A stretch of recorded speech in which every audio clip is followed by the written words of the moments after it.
everyone.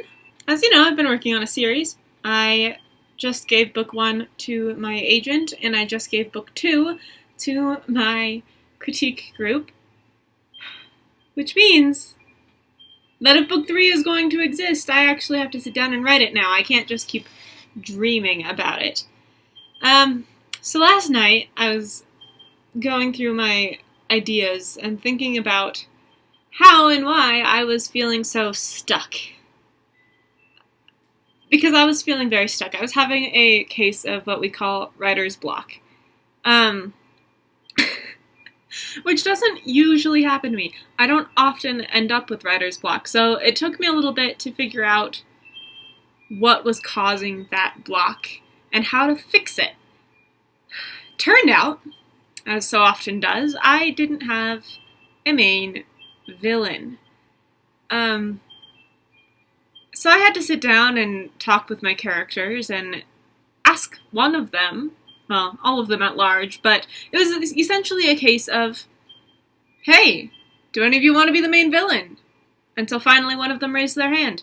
It took a while there, but we got it all figured out in the end. If this sounds like I'm insane, I can't really combat that. I was having conversations with characters, which as a writer is a really fun thing, but to an outside perspective can sometimes look a little strange. So that's fun. Anyway, I, as you know, do a note card method when it comes to outlining. However, that is not my only method that I use. Once I had figured out with my characters which of them was going to be the main villain for book 3, once I had figured that out, I was able to figure out the rest of the plot. If you don't know how I do this, or if you want to know how to figure out a plot based off of what your villain is doing, I'll put a link to an article that I wrote for Writer's Digest down below, so you can go check it out. Essentially, once you know what your villain is doing, you know how to write the rest of the book, because once you know what your villain is doing, you know what your hero is trying to stop, and therefore it's quite clear where the story must progress to. However, even once I knew who my villain was, I still had to figure out what they were doing.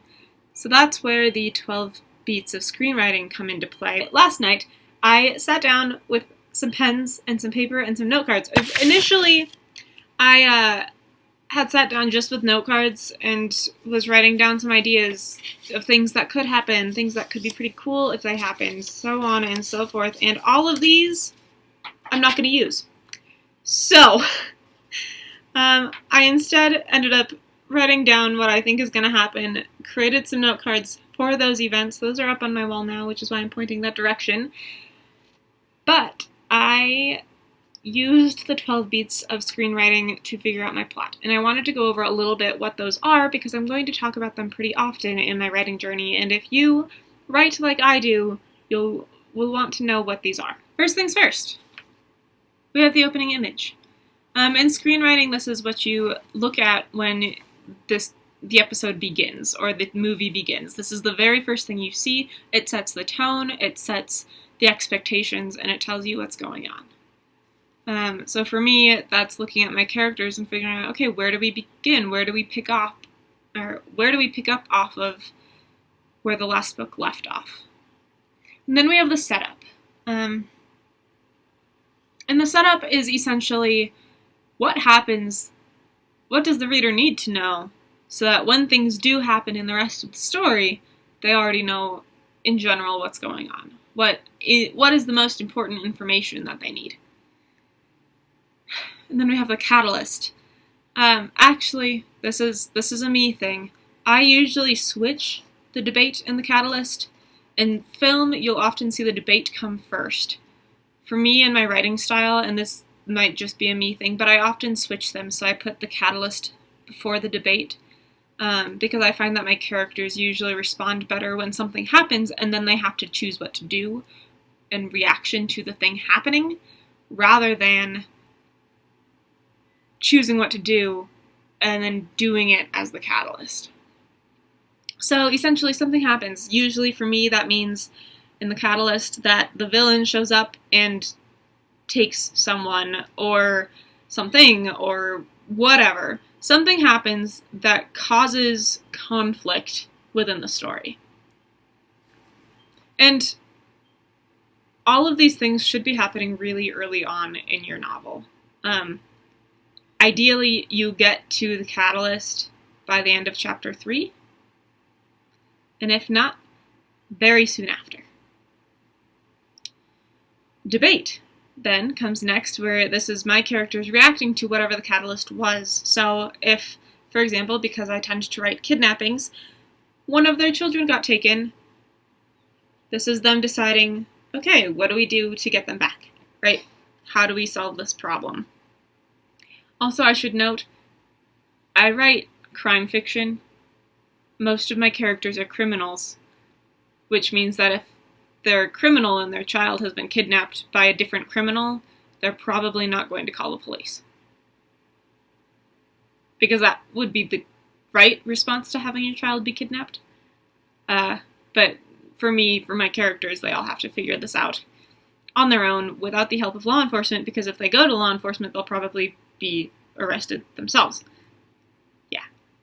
So that's why they have to figure this out on their own, and why they're not, like, turning it over to the police, is because they're all criminals. It's literally criminals against criminals all the time in my books. I think that's pretty fun. I hope you'll think that's pretty fun. Anyway. Eventually read my books. They're not out yet, but eventually. I'll let you know when they are, so stick around. Alright, then we have the breaking into 2. This is essentially the jump that you get into when you get into Act 2, or the meat of the story. So, something has happened, they've made their choice, we're on our way. That's Act 2, that's break into 2.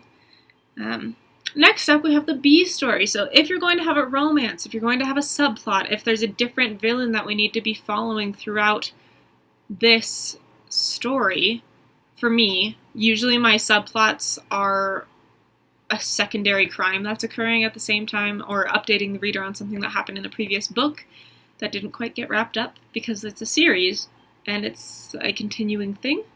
This is where you add that in. So you've set up the initial story for this book, but you can pull in elements from the other books or from past stories, or if you have a romance, this is when you would introduce your love interest, unless the book is a romance, at which point you want to introduce your love interest sooner than that.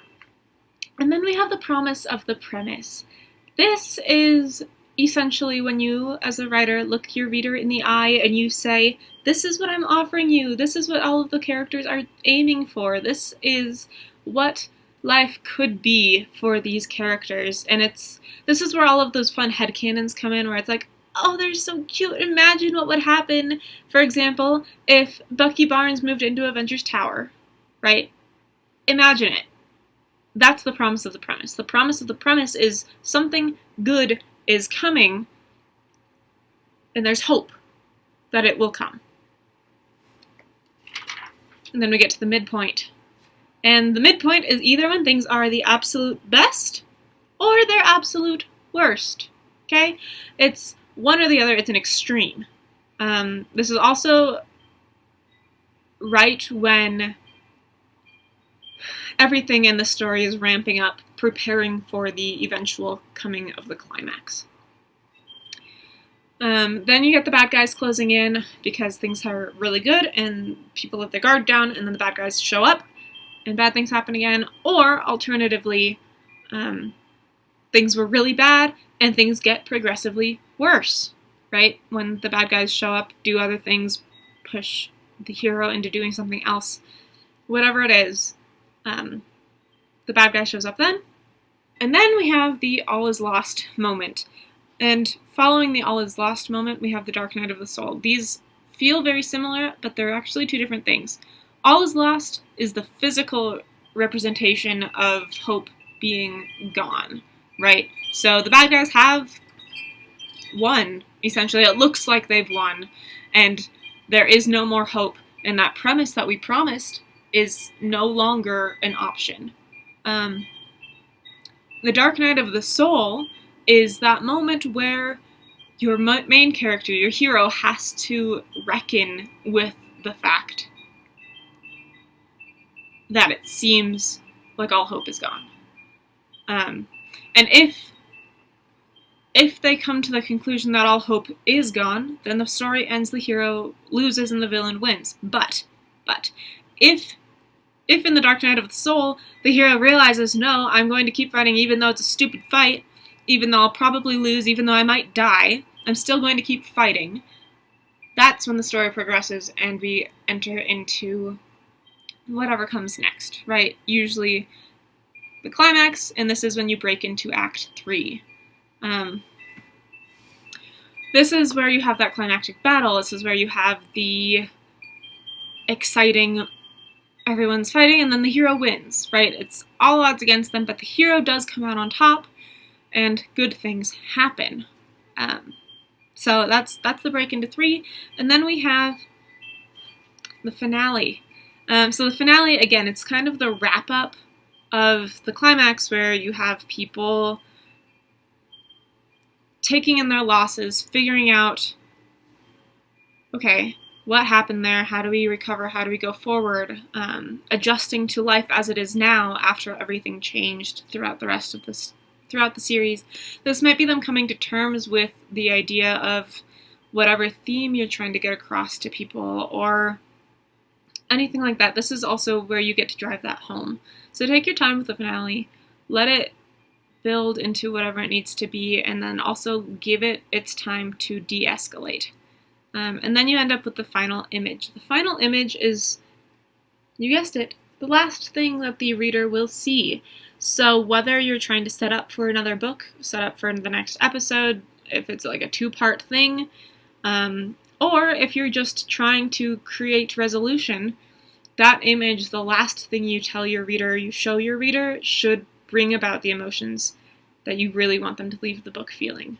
So if you want there to be a resolution, you have to introduce the resolution here. No matter what you do, there ought to be some resolution in the finale.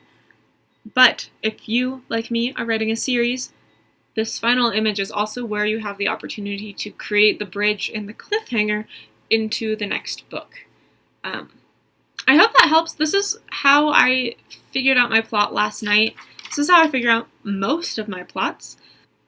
I'm a very loose outliner. I don't usually like to know things figured out all the way through. However, in this particular instance, because I am writing a series and things have to happen where they lead into the next book properly, I've had to make sure that I know exactly what I'm doing and figured out my rhythm in this book so that I can lead into book 4 really well and have a strong resolution and a strong sensation. Because essentially, if you're looking at the series as a whole story, this book, book 3, is the section of the book right after the midpoint. It's the section of the whole story where it's like, okay, things are bad, things are worse, the bad guys are all here, it's all closed in, and we're taking us from the midpoint all the way up to break into 3 in book 3 of my 4-book series.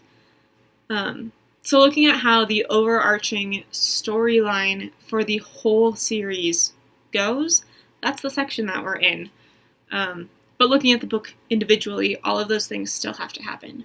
So that's a little hint toward how I go about outlining, other than just like looking at all of my note cards on the wall, all of my little, it'd be fun if this were to happen, or it would be really cool if this were to happen, or I really like the idea of this happening, so I'm going to write it down so that I don't forget it, and then I can move them around as necessary.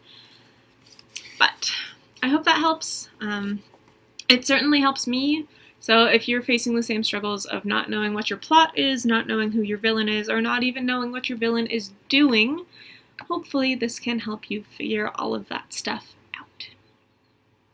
If you have any other questions like this or on this, I only understand the 12 beats enough to use them, but not enough to give many ideas. So I'll link to the blog post that I learned it from below in the description, and I will see you next time. But if you want more videos like this, or more one-on-one interactions with me, or even want to gain access to a free 60-minute consultation with me, talking about your own book, your own plot, your own villains, your characters, point of view, have me go through some of my favorite writing tips with you, or ask questions and do a little interview, you can get one of those at a slightly discounted price by joining my $50 a month tier on Patreon. You also get everything else that I offer in all of the other tiers. So this is a really good deal, considering that you get a monthly newsletter where I discuss writing. You get the short story earlier than the rest of the world. You get behind the scenes on that short story. So what inspired me to write it, what I was trying to practice with this particular short story, or how I came across the idea for the short story in the first place. You get all of that and more in the $50 a month tier, as well as a 60-minute Skype call or a Zoom call or video chat of any other platform with me. So, if you want that, or that sounds interesting to you, you can go join the $50 a month tier, or check out the other tiers. There's also a $20 a month tier, a $3 a month tier, or a $1 a month tier. So if you have one extra dollar and you just want to help me pursue this life as a writer, and if you appreciate what I'm doing here, I would really appreciate it if you would join me in that way. Alright, until next time, I'll see you then.